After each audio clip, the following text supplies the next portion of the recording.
अस्सलाम वालेकुम एवरीवन, कैसे हैं आप सर। आज की वीडियो बहुत इंटरेस्टिंग है। आज की वीडियो में मैं आपको मिलाने वाला हूँ अपनी वालदा से, अपनी अम्मी से।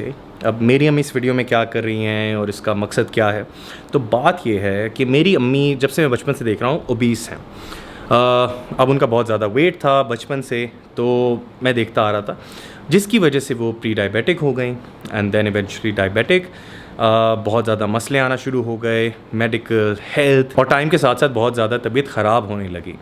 तो हाइपरटेंशन, डायबिटीज़, ये सारी चीज़ें आ रही थी और ये इनका सिर्फ एक रीज़न था, ओबेसिटी। अब मैंने बहुत कोशिश की एज ए फ़िटनेस कोच, मैंने अपनी पूरी जान मारी कि उनका किसी न किसी तरीके से मैं वज़न कम करवाऊँ, थोड़ा सा ही सही लेकिन कराऊँ, ताकि उनकी जो मेडिकल कॉम्प्लिकेशंस हैं वो ठीक हो जाएं। लेकिन मैं इवेंचुअली नाकाम हो गया। अब मुझे काफ़ी लोग बोलते थे कि यार आप तो फ़िटनेस कोच हैं, अपनी अम्मी के करा सकते हैं, लेकिन हमें कैसे कराएंगे। तो मैंने तो अपनी पूरी कोशिश की, लेकिन वो एक चीज़ होती है ना कि when there is a will there is a way. यहाँ पे विल ही नहीं थी, वे कहाँ से बनता। तो यहाँ से अब आप मिल सकते हैं मेरी अम्मी से। तो से हाय टू माई मॉम। अस्सलाम वालेकुम। तो अब अम्मा को आप अभी देख सकते हैं, शी इज़ फेयरली लीन। अम्मा, आपका वज़न क्या था जब शुरू किया? 106, 107? 109। 109। और अब क्या है? अब 86। 86। Do the math now. अब आपको बताते हैं कि ये चीज़ हुई कैसे। अच्छा अम्मा, एक बात आप बताना कि जब आपने शुरू किया था तो आप खाती क्या थी शुरू में? कुछ भी नहीं खाती थी। अब मैं बताता हूँ खाती क्या थी। बेसिकली बिफोर शी स्टार्टेड, वो दिन में एज सच मील्स में कुछ नहीं देती थी, बट व्हाट हैपेंड वाज कि खाना पकाते हुए चख लिया, हमारे खाने में बचे हुए थोड़े से खाने में से खा लिया, आते जाते थोड़ा सा टेस्ट कर लिया। अब वो करते करते इवेंचुअली कैलोरिक सरप्लस में चली गई। अब ऑफ कोर्स अम्मा को नहीं पता है कैलोरिक सरप्लस क्या होता है, उनके हिसाब से वो बहुत कम खाना खाती थी, लेकिन बहुत ज़्यादा होता था। इन दी एंड कैलोरीज बहुत ज़्यादा हो गई। तो अब अम्मा आप ज़रा बताना कि जो खाना पकाते हुए आप चखती थी उसमें से कितना चख लेते होगे आप? एक आदमी वाला चख लिया, फिर उसके बाद खाने का टाइम हुआ तो भूख थोड़ी कम होती थी, थोड़ा कम खा लिया, फिर थोड़ी देर बाद फिर भूख लग गई, फिर फ्रिज खोला, फिर जो चीज़ अच्छी लगी वो थोड़ी सी एक बाइट ले ली, फिर उसके बाद आते जाते चलता रहता था इस तरह। और मुझे ये लगता था कि खाने के टाइम पे तो मैं कम खाना खा रही हूँ, लेकिन इवेंचुअली खाना जो था वो ज़्यादा था। अच्छा अम्मा, आपका नाश्ते की रूटीन क्या होती थी पहले? नाश्ता कुछ इस तरह कोई ख़ास नहीं होता था प्रॉपर, बस कभी ऑमलेट बना लिया, पराठा बना लिया या स्लाइस ले लिया, लेकिन फिर थोड़ी देर बाद फिर भूख लग गई तो फिर थोड़ा बहुत कुछ खा लिया, तो बस इसी तरह ही होता था।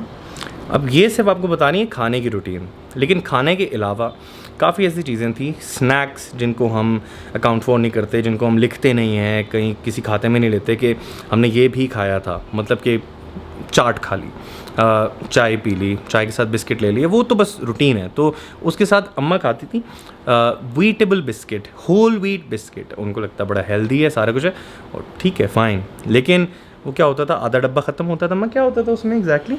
हाँ, 5-6 दो उसमें रखती थी, 2 या 3, फिर उसके बाद 2-3 और ले लिए, फिर 2-3 और ले लिए। तो मुझे ये लगता था कि बस ये तो लाइट सा ही है, ऐसे कोई ख़ास नहीं है। और कोई रोल वगैरह है फ्रिज में, वो बना लिया है, या समोसा बना लिया है चाय के साथ। और चाय कितनी दफ़ा होती थी दिन में? चाय तो वैसे कम ही पीती हूँ, 2 टाइम, सुबह 2 शाम। टाइम। और अम्मा कोई आइडिया कि कितने ml दूध होता था या क्या, कितना?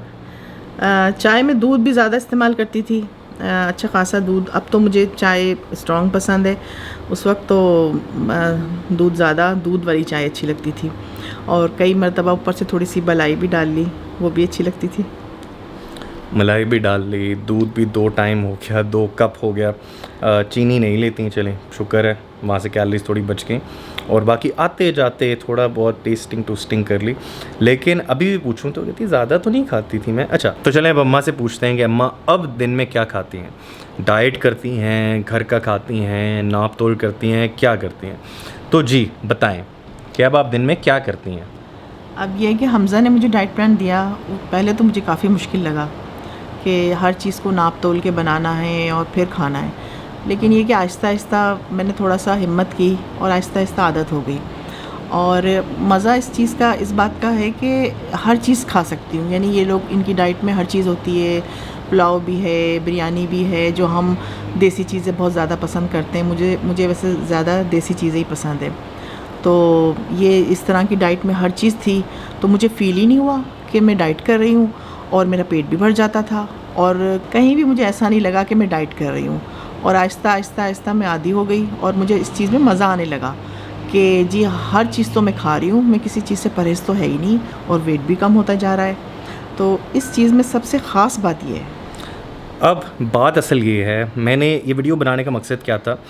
प्रॉब्लम ये होती है कि लोगों को लगता है कि जब डाइट का नाम लेते थे तो आपके दिमाग में आता था ना, घास फूस खाना पड़ेगा, सब्जियां खाना पड़ेगी और ये चीज़ें। तो ये चीज़ असल में नहीं होती। असल में your diet is very flexible, आप जो चाहें आप खा सकते हैं। ऐसे जो भी आपको किसी भी चीज़ से रोक रहा है वो गलत है, वो एक गलत अप्रोच है। मैं ये नहीं बोल रहा कि वो काम नहीं करती, हो सकता है काम करे, लेकिन इन दी एंड आप तंग आ जाएंगे और आप फिर बहाने ढूंढेंगे कि पिज़्ज़ा कब खाऊंगा, निहारी कब खाऊंगा। तो अम्मा ने भी ऐसी ही अप्रोच पहले फॉलो करती थी अगर डाइट की, तो मेरे से पूछे बगैर क्या क्या छोड़ देती थी अम्मा। जब खाना खा रही होती थी तो कभी ये छोड़ दिया, वो छोड़ दिया। तो पहले क्या होता था, अपनी तरफ से डाइट करती थी कि पिज़्ज़ा जो है वो नहीं खाना है, बर्गर है वो नहीं खाना है, फ्राइड चीज़ें, जितने भी फ्राइड आइटम है वो नहीं खाती थी। तो लेकिन ये कि फिर ये होता था कि दिल बहुत चाहता था कि ये चीज़ें भी मैं खाऊं। और जब खाती थी फिर कैसे खाती थी? और जब खाती थी तो जाहिर बात है कि फिर बहुत ज़्यादा हो जाता था, पाकिस्तानियों की तरह। तो अब ये है कि हर चीज़ मैं खा सकती हूँ, पिज़्ज़ा भी खा सकती हूँ, बर्गर भी खा सकती हूँ, जो चीज़ मैं चाहती हूँ मैं वो खा सकती हूँ। और वेट भी मेरा कम होता जा रहा है, और इसे देखकर तो बड़ी खुशी होती है। आप हिम्मत ना हारें, और ये थोड़ा सा स्टार्ट में मुश्किल लगेगा, थोड़ा सा, उसके बाद आप आदी हो जाएंगे। जब आप ये देखेंगे रिज़ल्ट इतना अच्छा आ रहा है तो फिर आप को बिल्कुल कोई मुश्किल नहीं लगेगी, और बहुत आराम से होता जाएगा। तो गाइस अब मैं आपसे शेयर करने वाला हूँ अम्मा की बिफ़ोर और आफ्टर पिक्चर। तो जो पिक्चर है ये है अराउंड फरवरी की, मेरे ख्याल से फरवरी की पिक्चर है। तो फरवरी की ये पिक्चर है जिसमें अम्मा को आप देख सकते हैं, she was obese, she was overweight. अब बात सिर्फ ओवरवेट से ये नहीं होता कि जो फ़ैट है वो बुरा लग रहा है। ओवरवेट का ये भी इशू होता है कि हेल्थ कॉम्प्लिकेशन बहुत होती थी। तो शुगर का मसला था, किस चीज़ का मसला था, मसले ज़रा बताएं। शुगर का मसला था, और ब्लड प्रेशर भी रहता है। लेकिन अब डॉक्टर ने मेरी शुगर की जो मेडिसिन है वो बिल्कुल ख़त्म कर दी, मैं बिल्कुल नहीं खाती हूँ, और शुगर नॉर्मल हो गई है। और ब्लड प्रेशर की भी एक टैबलेट लेती हूँ, पहले मैं 2 लेती थी, तो उसका भी बहुत फ़र्क पड़ा है। और अपने आप को बहुत हल्का फुल्का महसूस करती हूँ, वॉक करने को दिल चाहता है, उठने को, काम करने को दिल चाहता है, यानी बहुत एक्टिव रहती हूँ। तो आपकी स्क्रीन पे पिक्चर चल रही होगी अम्मा की बिफ़ोर एंड देन आफ्टर। ये आप देख सकते हैं कि ट्रांजिशन कैसे हुई, पहले कैसी थी, बाद में कैसी हुई। तो गाइस बात ये नहीं है कि अक्सर लोग बोलते हैं stay comfortable in your skin, लेकिन उसका ड्रॉबैक ये है कि अगर आप ओबीस हैं तो वो बहुत ज़्यादा रिस्क और कॉम्प्लिकेशन के साथ आता है, and in the and it's bad for you. It's not just about looking good, it's also about being healthy and having a good life style, आपको कोई बीमारी ना लगे। तो हमें अब बहुत खुशी होती है कि हमारी वालदा मोहतरमा को अब कोई मसला नहीं होता, तबीयत उनकी बेहतर रहती है, फ़िट लगती हैं, दिखने में भी अच्छी लगती हैं, पहले भी अच्छी थी, अब थोड़ी सी ज़्यादा अच्छी लगती हैं बिकॉज शी इज़ लीनर। और जैसे पहले चलने में मसला होता था, चलने में भी मसला था, बहुत होता था, तो because of being overweight, because हमने जब से आँख खोली है तब से तो हमने इनको ऐसा ही देखा है, ऐसा नहीं मतलब जैसी थी।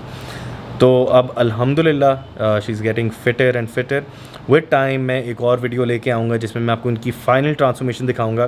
तो इन्होंने कलेक्टिवली अराउंड 25 किलोज़ लूज़ किए हैं जून, जुलाई, अगस्त एंड सितंबर, 4 मंथ्स, 4 महीने में।